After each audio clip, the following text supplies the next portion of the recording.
Welcome to our channel. Today we how to restore Webflow CMS content into a no-code app, full guide step by step clearly. To restore Webflow CMS content into a no-code app, begin by exporting your Webflow CMS data. Log into your Webflow account and navigate to the project containing the CMS content. Click on the Collections tab in the left sidebar. Select the specific collection you wish to export. In the collection settings, click on the Export button. This will download a CSV file of your CMS content to your computer. Next, choose the no-code app platform you want to use. Open your no-code app builder and create a new project. Locate the option to import data. Upload the CSV file you just downloaded from Webflow.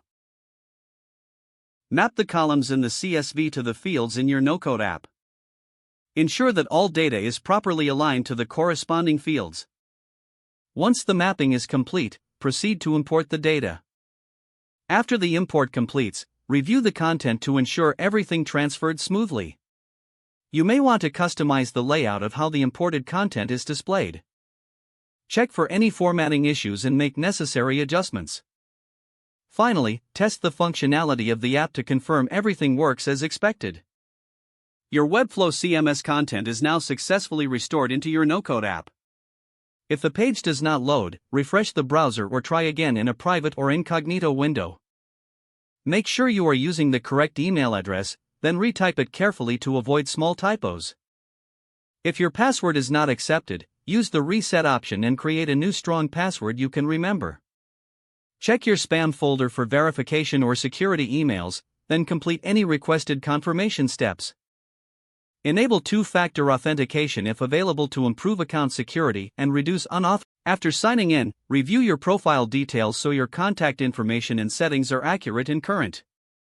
If you see an error message, note it down and try again after restarting your device and internet connection. Log out when you finish, especially on shared devices, to keep your account and payment information secure. If the page does not load, refresh the browser or try again in a private or incognito window. Make sure you are using the correct email address, then retype it carefully to avoid small typos. Don't forget to like this video and subscribe to our channel for more step-by-step tech guides.